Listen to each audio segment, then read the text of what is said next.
Hello everyone, welcome to today's episode of Blurred Summits. Today we're joined by Dain Duston, the author of Being Essential. Thank you so much for coming on today, Dain.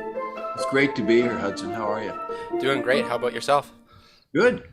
So for those who might not know who you are, would you be able to provide us a little bit of background on kind of Sure. your life experiences?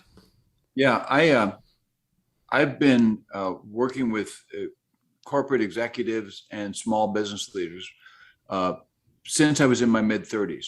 I had a kind of a very lucky break that vaulted me into the C-suite when I was 37, writing speeches, helping people figure out their stories, and then helping them learn how to actually deliver a speech on stage.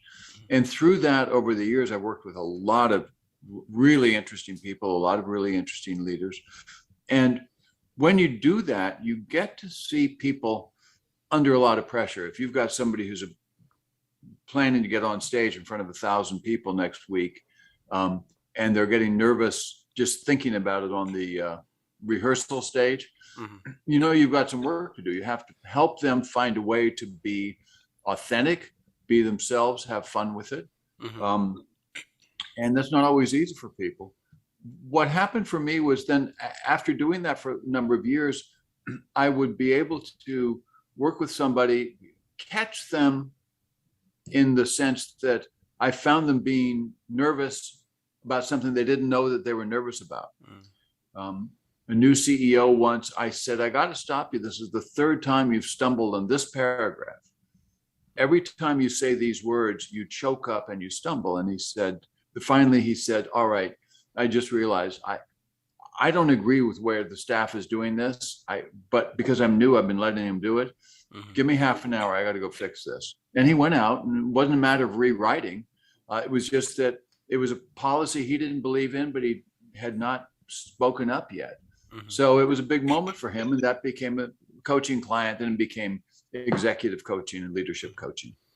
And then I guess, how did you get from that into being an author? I mean, I guess, or is it just providing all your life experience from being that coach and putting it into paper? Well, yeah, and this is my fourth book. So I've got some other books out there. I started, my work was writing. So I was always writing speeches for people. At one point, some people came, some other authors, and said, hey, would you help us with a book on this little car in India called the Nano? It was about 2008. They were putting out a very, very low cost car that could get families off the back of a scooter and into a safe car. Okay. So we wrote that book. That came out in 2011, a couple of novels in between, and then this. So it's been kind of a natural progression. Oh, awesome. All I can say is, if anybody thinks you want to make a living writing books, please go get a job. Not as easy as some make it look, hey? Well, it's never easy, but you write because you got to do it, you know? Yeah, I guess jumping back a bit, when you said you're kind of helping business leaders present, what would be some advice for, say, some university students who often are quite nervous in presentations in front of big groups? Sure. What's something that they could just kind of use to excel in that situation? Sure. I actually coach a lot of university students every year at something called the Ocean Exchange Conference. And I coach them on that. And these are people who've come in with, it'll be a group of 4 or 5 students who've got some really unique way of increasing battery life, green technology, the things that are going to be for that. And here's the thing. You got to know that people only want to know 3 things from you. When you walk out onto that stage to do a pitch or make a presentation or whatever it is, they want to know 3 things.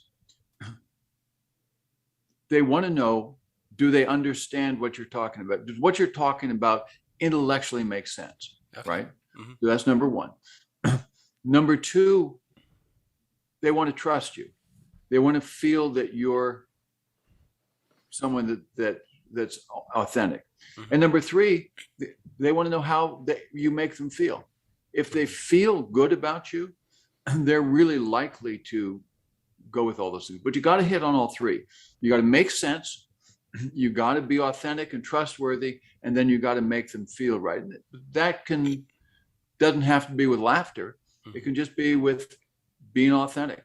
Yeah, and I guess looking back at some of the presentations that I watched throughout the years, or even just the professors themselves, I guess Yeah. those 3 points do make a lot of sense, right? Well, those good professors really cover all three of those bases. Individuals up in presentations, the ones you remember are the ones that cover all three of those bases. So I guess, yeah, Well, those are, and if you go back to philosophy of the Greeks, it's ethos, pathos, and logos. mhm. Do the words make sense? Logos. Um, do you seem trustworthy? Ethos. And pathos. How do you make me feel? Yeah, and I guess just keeping it simple, I guess, helps too, right? Knowing that that's those three Yeah. things and that's it, not like this huge paper full of different steps you have to be worried about going into a presentation. Yeah, Hudson, thanks for saying that, because one of the things that I see people do is they try to overcompensate with a lot of words and a lot of facts and a lot of data. And I have a quote above my desk from a man named Albert Einstein, who said, if you can't explain something simply, you don't understand it well enough. Yeah. And I'll tell one on myself. I had that above my desk, and I always used it as a reminder that I should explain things clearly.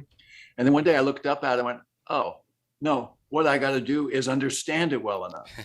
That's the key to the whole thing. Yeah, no, and that's something that I'm coming to, I guess, my senses with writing a big paper for school is something super complicated. Can I make it simple for people to understand and really appreciate the information there? Because that's where the value is in being able to tell it to everyone, not just to experts really in their field. Yeah.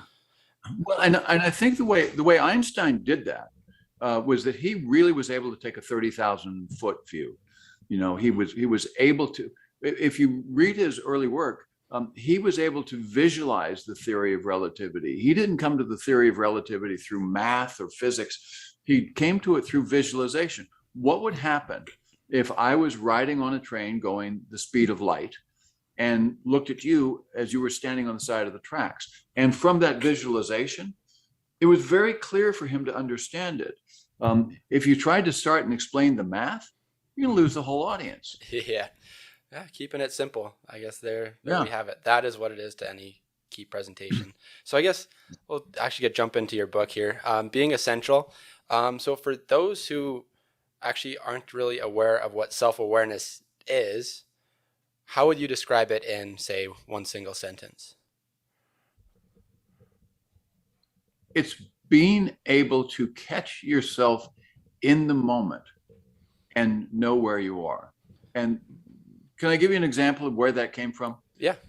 I was working with the CEO of a big dairy company in the US.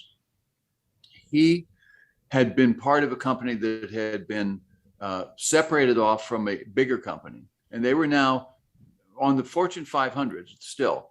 But he was the only person on his entire leadership team who had ever been on the leadership team of a Fortune 500 company, and his first time as CEO. And he called me in to work with his team. And one of the things he said to me was, I'm really, really feeling very self-conscious of how I'm acting, how I'm coming across to people. Everybody's looking at me like trying to read the tea leaves in my eyes, right? How are we doing? We're going to have to cut how many people we're going to have to lay off? How many changes we're going to make? What are we doing? He says, I'm really feeling concerned about this. And I said, okay, so here's what we're going to do. Two things. First, every time you step up from your desk or start to go out of your office, I want you to ask this question: who am I being? Mm-hmm. And it's not judgmental. It's like, oh, you know, I got to be a really great CEO, or I got to be a guy who's a servant leader. No. Who am I being in that moment? I want to walk down the hall and rip somebody's head off. Okay, great. Now, knowing that, then, what do you want? Who am I being? What do you want? Because here's what happens with those two questions. When you ask who you're being, just asking the question changes who you're being. Okay. That's the self-awareness. And then changing who you're being changes what you want. So then he goes, okay, well, maybe I don't really want to rip his head off. What I want to do is find out what the breakdown in communications is, or what happened to that project, or whatever it is. And so he started using that, and that worked really well. And that's really was probably the genesis of the work that I do here with that conversation. Okay. So I guess starting at those two questions, how did you, I guess, start there and then develop that into 7 questions, which I guess help find one's self-awareness? Well, yeah. So here's the thing. Here's the secret about writing a book. Most of the time, you have no idea that you're doing it or what you're doing or why. It's just something starts coming up and you start working on it and you start having ideas. Because I was doing a lot of active coaching with people, not just simply trying to sit down and say, well, let's see, if I was a coach, how would I do this? The questions just started to come. And some of them came from conversations with clients. Some of them came from things. Let me just walk through the questions because it's kind of an interesting progression. And let me just start with the first 2 questions, which are really about self-locating. So think of it as a navigation tool, right? Where am I and why am I here? So before that CEO would ask, who am I being? Maybe start with, whoa, where am I? Well, I'm in a negative headspace. Okay, why am I here? Well, because the numbers aren't going good on the stock market and getting a lot of pressure. Perfect. Now we know where we are. Yeah. Right. It could also be, where am I? I'm feeling really good about the way things are unfolding, and I'm actually feeling really special about where I am with this. Why am I here? Because all the numbers have come together and everybody's done their job. Okay. So either it can be positive or negative. Yeah. It's not really about judgment. So I'm going to say this is not about self-judgment. It's about self-awareness. It's just like, where's my head? Yeah. Okay. So then the next 2 questions would be, who am I being? What do I want? Then 2 questions that sort of help check you. And one is really interesting. What wants to happen? So here's what I think I want. Is that in sync with what the world wants? Is that in sync with what's happening around me? So I may think, okay, I want to go be a doctor, but wait a minute, I'm terrible at math. So maybe that's not really going to work for me. That doesn't want to happen. The other thing is just understanding that the way things work around us, there are doors that open and doors that aren't ready to open yet. So if I'm pounding on a door that's not ready to open yet, I'm just wasting my time. And developing the sense of knowing that kind of thing is really important. Okay. The next question is a real test. What don't I know? And that's really about avoiding the trap of thinking we know something, right? Somebody says something, we think we know what they meant. We get mad at them, or we get upset with them, or we go do something, and then later we find that's not what they said at all. In fact, it's not what they said, it's what my brain interpreted. Okay. And I did that to myself. So really about just getting rid of the idea of knowing anything and being intensely curious about what questions you ought to ask. So and I then guess, the final. Sorry. Yep, go ahead.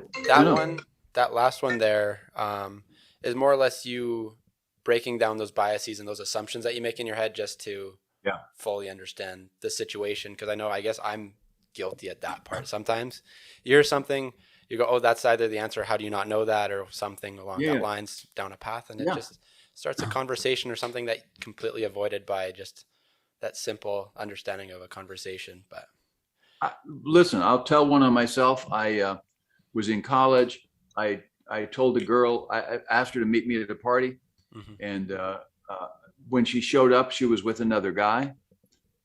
I gave her just the knife eyes and walked out of there. She turned out that she wasn't with him.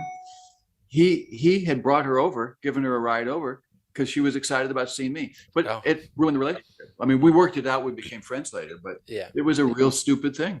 But no, I thought I knew. I decided I knew what that meant. Yeah, no, that happens, I guess. Yeah, with me and I guess in relationships is the easiest one for me. Girlfriend to say something, I think I'd want that, and then this whole argument about just a simple miscommunication. And it's like after that, it's like all it was we misinterpreted one word, and then went down this whole rabbit hole for no reason. But do you know Daniel Kahneman, who won the Nobel Prize in economics? I don't actually know. He had a great story. He and his wife went out to dinner. She's also a cognitive scientist, and driving home, they were with another couple. In the car driving home, she's talking about this guy was very powerful. He was really impressive, and he was sexy. And then she said something which was really strange. She said, he doesn't undress the maid himself. And he said, what?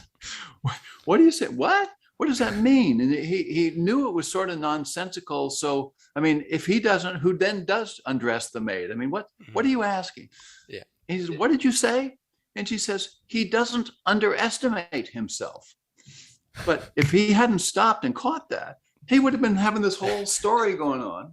Yeah. So, and we do that all the time. There's a lot of cognitive science that shows that what happens with the way our minds go is we interpret everything as story. That's what makes us human. Mm-hmm. And as we interpret things with story, if you're telling me things that don't quite make sense or don't fit story structure in my mind, mm-hmm. I'll rewrite what you're saying to make it fit a story in my mind. And when I do that, I'm just making shit up. Yeah. I'm just, I don't know that I am. I will think I'm being really intently listening to you, but I've completely misunderstood because I had a rewrite going on. And I guess that's when you ask that question, is right in that gap, right after that. Yeah. Yeah. Gotcha. Absolutely. Yeah. What don't I know? Mm-hmm. What's this doesn't make sense. So, and then the final question of the 7 is, how does this feel? So, we've gone through this process. I started the process because I was like, whoa, I'm not feeling comfortable. What's going on? Or maybe I'm about to get on stage, to your earlier question. Now, how does it feel? Oh, no, this feels good. Okay, I worked out what was bothering me. I saw where I am. I changed, flipped from what I didn't want to what I wanted, checked it out. This feels really good. Or you get to the end and you've gone through that and it still doesn't feel right. Mm-hmm. Okay, if it doesn't feel right, then where are you? And you could go back to the beginning. Now, I want to say something. This is not one of those things where you have to go through all 7 questions at once. It's a good practice, particularly if you're in reflective kind of mood, you want to do that. Mm-hmm. But it's not like, I can't believe you just said that. Give me a minute to go through 7 questions to check myself on this. It's not like that. So that's really important to know. What tends to happen, the more you practice this and work through this, is that you will kind of get a sense that, well, what was that? That doesn't feel right. I just had this feeling here. Mm-hmm. I see. I'm being that guy again. Oh, I don't want to do that. Done. And you can do that in half a second. Oh, that's me again. I'm not going to do that. Yeah. So I guess, how long at the get-go should someone take to sit down and think through these 7 questions? I guess you say initially eventually they'll be able to do it super quick. Well, but at the start, how long should one? Well, let me put it another way. Not even at the start. What a good thing for any of us to do is, like, every morning when we're getting up, mm-hmm. or every night when we're going to bed. Either one is kind of take an inventory of where we are. Who am I right now? I'm brushing my teeth in the morning. All right. And where am I? Well, I'm waking up, but I came out of that dream. I'm feeling a little nervous about today. Well, why am I here? Well, there's a lot of and you just go through that. That's a great thing to do. I often do that at the start of the day in the morning. Okay. Or if it's a time of reflection, yesterday was the first day of spring. What a great day to sit down and say, hey, where am I today? It's the first day of spring, been a cold winter. Where am I? Why am I here? What do I want for the spring? It's the time for new things. So does that make sense? You do it yeah, that makes a lot of sense. So I guess of those 7 questions, which one or 2 would you say are the most important of the bunch? Like, if say someone is unable to do all of them, which one would you say this is the one you need to do? Always go to those 2 at the center. Who am I being and what do I want? Okay. Yeah. You just said something to me and what? Okay. Sorry, it's an emergency. Yeah. I should have had that turned off. No worries. It's probably for somebody who's lost in a car 200 miles away, but they're letting everybody in Texas know. Mm-hmm. So just starting there, who am I being? Mm-hmm. Just once you're good to go on that can do it all. Okay. Then you use the other for reflection. Mm-hmm. Gotcha. So I guess you mentioned at the start of the book that, and there's that one survey you mentioned where there's almost or not many people who are actually self-aware. I noted that lots of people thought they were self-aware when they actually Yeah. weren't. What Yeah. leads people to believing that they are self-aware when in fact they're nowhere near being actually self-aware? So if you think about how, let me back up from that and say a couple of things about the Mm-hmm. structure of the human mind and how it works. And let me tell your listeners, I'm not a cognitive scientist, done a lot of research, and in the book, cite a lot of research. But Mm-hmm. let me put it in simple terms. We have a brain that is an intensely powerful instrument. Mm-hmm. It takes what comes in through our eyes. We think of our eyes as our windows to the world, that we see the world through our eyes. Actual fact, it's at one removed from that. Our brain, through a series of different kinds of software, takes all the impulses of the eyes, merges them into something that creates inside our mind a vision, an auditory experience of the world around us. Uh, it's perfect. I mean, it's really, really good. And we don't have any reason to doubt it. But it's one remove what real reality is. It does the same with our ears, even with our touch and all of that. It's at one remove, the way we experience it. Okay. So start with the understanding that we're not entirely experiencing what would be called the real world, right? We're in a sense constructing something. Mm-hmm. Now start adding on to that human feelings, thoughts, fear. You're a baby lying in the crib, and you're starting over a few months to have your eyes focus in on these enormous beings over you, and they're leaning over the crib and they're doing things. They've got all these powers, and you look at them and you think, I don't know. They've got so much power. They've got so much they can do. I don't know what I could do with this. How can I make this work? These people I'll never be like that. They're so much better than me and bigger and all. And oh no, I just pooped my pants. Oh, that's where we all start from as our picture of ourselves. That's our understanding of ourselves, is like, we're no good. Okay. Then we get out of the crib. We run around with parents who are busy, don't have time for us, doing other things, whatever they're doing. Other little kids come into the picture. Think about, as we construct a self, large parts of it were constructed by 4 and 5-year-olds. You go into kindergarten, or you go to daycare, you go to first grade, and you've got everybody telling you who you are. Mm-hmm. It becomes a construction that's made by other people. You're not rich enough, or you're a boy, or you're a girl, or you're this, whatever it is. And so we get all of that going on. So we end up with what I call a synthetic self. Mm-hmm. It's something that's literally a character we've invented. Now we're trying to protect that character because we're so afraid. We don't even know that it exists anymore. We think that's who we are. Okay. On the other hand, does that make sense? No, that makes sense. Yeah. So on the other hand, there's another voice in there. And that's the voice where, you've just stood up and you've heaved your laptop across the room and you're kicking your chair over because you can't remember your password to get into some site, and you're freaking out. And there's that part of your brain that says, oh man, look at you, Hudson. You're completely losing it. I mean, this is amazing. You may next jump out the window. This is really interesting. Yeah. And think about that voice. We've all got that. That voice is not upset. Mm-hmm. It may be even kind of laughing. Just think, this is real. I'm digging on it. That's our essential self. Mm-hmm. So imagine if we can access that voice way more often. Okay. My friend Frank Allen is a psychotherapist and has done a lot of work in this area.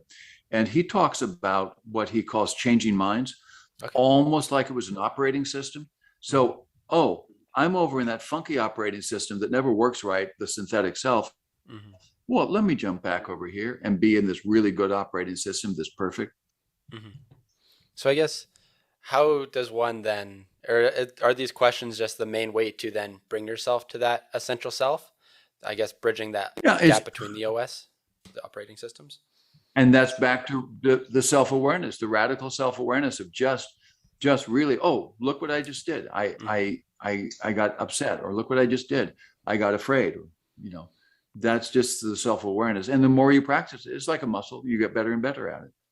That level of self-awareness, getting to that point where you're self-aware almost 100% of the time, is it a gradual movement from, I guess, starting off with those moments, or is it kind of like a long, tedious path? No. And trust me, it's not 100% of the time. Imagine, so that little voice in the back of our head that said, "Whoa, look at you, you're freaking out here." Mm-hmm. How much of the day do you hear that? Not much. 1/10%, maybe 1/100%, mm-hmm. right? Let's say it's a couple of seconds a day that voice is chiming in. Mm-hmm. Imagine if you could get that up to 10% of the time. Okay. That you could be on regular cruise control, just in your synthetic self going through stuff, but you catch yourself just when you need to. Okay. Literally, you catch yourself, to go back to our earlier question. You say, mm-hmm. I'm about to write this paper and go out and maybe present it on stage. Mm-hmm. And I know that I'm not explaining this clearly. And if I'm not explaining it clearly, then I don't understand this well enough. Whoa, mm-hmm. let me back up and go fix that. That's radical self-awareness. That's just yourself and doing that. Yeah. So I guess that's almost something that in my head, I almost had it where self-awareness is something needing to be there all the time. But I guess that makes a lot more sense, where it's really only there at the crucial junctions of every day, or those vital decisions that really change your path. Yeah, because imagine running down stairways thinking about where your feet were. Mm-hmm. Yeah, I'd trip over my feet anytime you start thinking about things like that. It of course makes it tough to really move. It's really up in the executive functions of the brain where you need the radical self-awareness. Okay. You don't need it when you're watching a movie. It might be interesting to pop up and say, why did I just cry at that point when everybody else is laughing? Yeah. But that would be an executive question. What's wrong with my software here? Yeah. But yeah, I guess that makes a lot of sense to me, at least, is those moments where you could really make a big impact on your life. All comes down to actually turning on that executive function, which is kind of wild to at least think for me, that really 10%, or when you're really maximizing it, 10% of your decision and your thoughts can shape your whole life almost in those really important moments. Yeah. Somebody asked me on a podcast the other day, somebody asked a question, how is this related to karma? Mm-hmm. And I had not asked the question before, but you know what karma is. Karma is when you do good things happen to you. When you do bad things happen to you, supposedly. Yeah. And we hope the world works that way. But when I thought about it, I said, oh, well, okay, that's okay, but it's actually incomplete, because where do the good actions come from? They come from good thought. Yeah. Right. So they come from a sense of good thought. And so when our minds are in a place of real clarity, and in a place of open-heartedness, and in a place where we're really aware of who we're being, that changes who we're being. When we change who we're being, it changes who the people around us are being. Okay. Which is very interesting. Mm-hmm. Then when they change what they're doing, other things start to happen. And pretty soon you start attracting people to you who are a different kind of people. And through them, different kind of opportunities open up. Mm-hmm. Different kind of doors start to open up for you. All because you just simply keep changing, not changing who you're being, but being aware of who you're being and being more firmly aware of that. So I guess that makes sense. Would that be similar to, I guess, what lots of people think luck is, that I guess those successful people are more lucky, but whereas it's just them opening, I guess, the right doors and right opportunities with their mindset? Yes. Yes, and it's both. Sometimes we're just really lucky, no matter where our mindset is. I had an event when I was 37 years old that was super lucky, launched me into the C-suite. We got noticed for something I had done. Pure luck. And maybe it was also because that I was opening my mind up to doing things that put myself in the way of that luck. Mm-hmm. Does that make sense? Yeah. Yeah. I'll give you an example. 2017 for me was a real turning point of a year. And part of it was because I was doing a lot of this work, developing it, didn't know there was a book there yet, but I was really working hard, coaching people in this and developing it. And I had a series of coincidental encounters, sort of synchronous moments that would happen. It was, I call it an empty chairs sequence, where I was at a conference, there was an empty chair, and I sat down next to a woman who turned out to be a very, very successful executive coach in Atlanta. And I told her that I had this idea of putting together a circle of coaches who could do a lot of work and help bigger groups, but also who, listen, if she had someone who she was coaching that needed to work with somebody like me, she'd have me available, and vice versa. Okay. So that was great. And she said, let me think about that. I like this idea. A couple of months later, she gives me a call and says, I was just at a conference, and there was an empty chair next to me, and a guy with a cold sat down to me, terrible cold. And I told him what you and I were thinking of, and he wants in. And I said, well, who is he? And she named this guy who was a very famous former CEO. And I go, well, come on, he's not going to want to work with me. But he did. And then I was at another conference and sat down next to a guy who was from Harvard. And we started talking, and I told him, and he said, I want in. And pretty soon this whole circle of people. So was that luck, or was that karma, or was that being in the right place, listening? It was no longer luck at that point. I think it's because my mind was looking for something that his mind was also looking for, or that her mind was looking for. And there was something that wanted to happen. Yeah. And I was opening that door. Those doors started opening. That became the company that we have called Reservoir. Oh, that's awesome. Would you be able to share a bit more about what Reservoir is, just so people can look it up? So Reservoir is a company that works in three areas. First is what we call advisory, which is helping company leaders and helping them plan what they're doing. It's mostly around behavioral and culture and how people are working. We're not coming in and telling them, what their marketing should be or anything like that. So that's advisory, usually with top executives. Yeah. Then we have the advanced program, which is leadership development of younger people coming up and different levels of the organization. And then finally, we have the advocacy part of what we do, which is we do specifically with climate change and working with largely with ocean stuff. Okay. We have a lot of clients who are in the area of trade and ocean and shipping, and they want to get green alternatives. They have to get to green alternatives. And also working with people with disabilities and finding ways to get companies to take their needs into consideration. So for instance, if you have a bag of food that's really hard to open with one hand, and even difficult with your mouth in one hand, how could we fix that? What would be a simple thing that doesn't hurt anybody else, but makes it really easy for someone with one hand to open it? Simple stuff. Okay. Well, that's really awesome. That sounds like, it's crazy that came from just a couple conversations with some people at a conference, right? How that all builds up into this huge organization there for you. If you look at a lot of great companies, it kind of comes from a couple of people sitting down and having a conversation. It's not like, it's almost a cliche to talk about Steve Jobs and Apple, but he wasn't some genius who saw Apple. He was a guy who thought it was interesting to look at these computers, runs into Steve Wozniak. They start talking and they come up with some ideas. They were just taking kit computers and trying to play with them and make them up. And then they learn some more and it just came out of that. And then it came out of continuing to say, hey, how could we make this simpler? And the Einstein quote, if you think about it,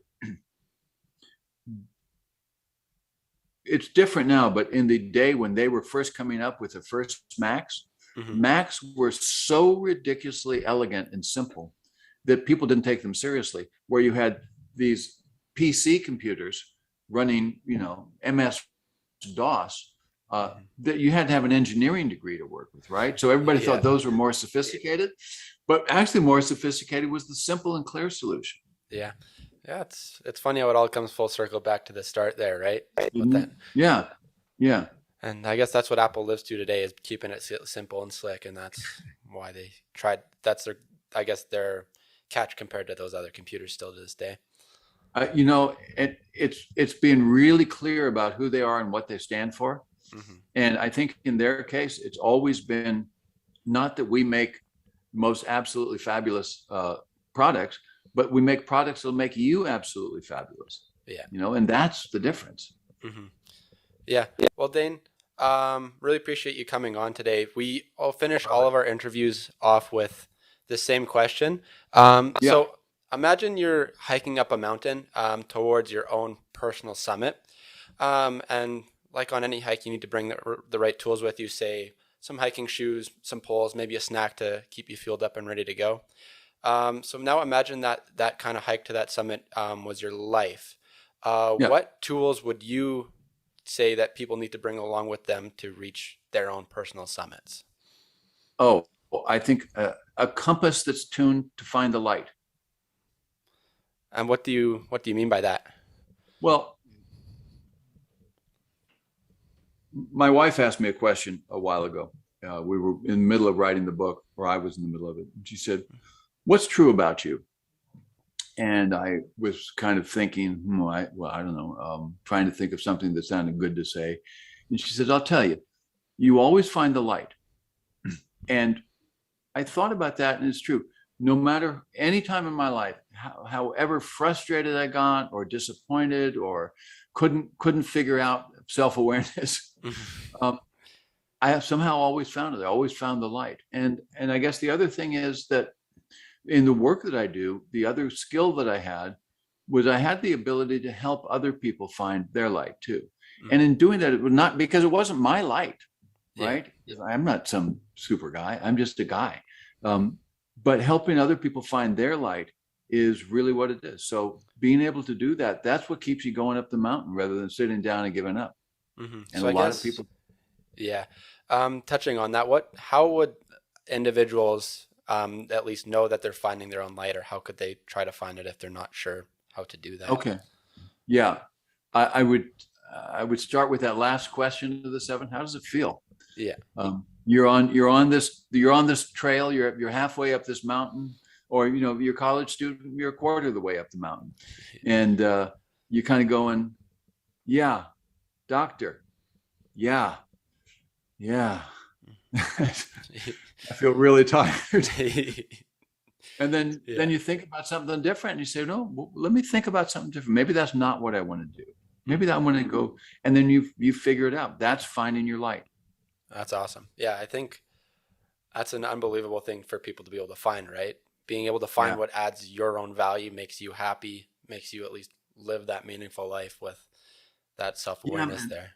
Because that's all that matters. I work with so many people, and some of them are billionaires, and some of them have their own planes. And I tell you what, the loneliest thing in the world is to sit alone in a private plane and look out that window and know that none of it matters.